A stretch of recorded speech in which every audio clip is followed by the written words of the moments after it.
வணக்கம் நண்பா, உங்கள் RRK. சரிங்க நண்பா, வாங்க நம்ம கதைக்குள்ள போயிருவோம்.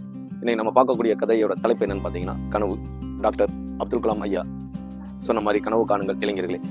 அதுபோல நம்மளோட கதையில 2 இளைஞர்கள் கனவு காண்கிறார்கள். அதை பற்றி நம்ம பார்க்க போறோம் நண்பா. வாங்க கதைக்குள்ள போயிடலாம்.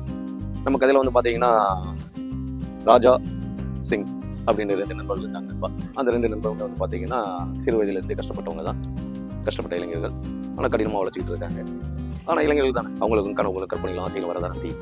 அதே மாதிரி 2 பேருமே கனவு காண்றாங்க. நம்ம ஒரு லெவலில் வர போகிறோம், ஒரு தொழில் பண்ண போகிறோம், கார் வாங்க போகிறோம், பைக் வாங்க போகிறோம், வீடு வாங்க போகிறோம் அப்படின்ற மாதிரி கனவு காண்டுட்டு இருக்காங்க.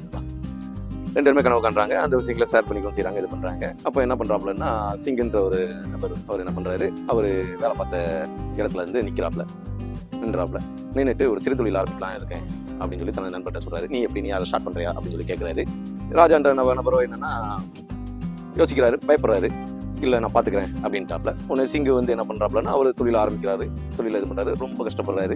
ஆண்டுகள் பல ஓடிக்கிட்டே இருக்கு. ராஜாவும் அதே இடத்துக்கு வேலைக்கு தொடர்றாரு, அப்படியே போயிட்டே இருக்காப்புல. அந்த ஆண்டுகளும் போயிட்டே இருக்கு. ஆனால் என்னன்னா, சிங்கு வந்து பார்த்தீங்கன்னா கொஞ்சம் கொஞ்சமாக தொழிலில் அடிபட்டு கொஞ்சம் கொஞ்சமாக முன்னேறி பைக் வாங்குறாப்புல, கார் வாங்குறாப்புல, வீடு வாங்குறாப்புல.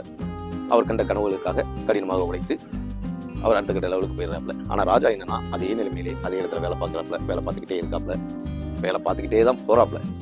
ஸோ இதுல இருந்து நான் என்ன சொல்ல வரேன்னா, நண்பர்களே, கனவு காணுங்கள், கனவு காண்றது தப்பு இல்லை. ஆனால் கனவு மட்டுமே கண்டுகிட்டே இருந்தா நம்ம போக முடியாது. அந்த கனவுக்கான உழைப்பையும் நம்ம போடணும். அந்த கனவுக்காண்டி அந்த உழைப்பையும் போடுங்க. வாழ்க்கையில அடுத்த கட்டத்துக்கு போங்க நண்பர்களே. நன்றி, வணக்கம். உங்களை அடுத்த கதையில சந்திக்கிறேன். பாய்.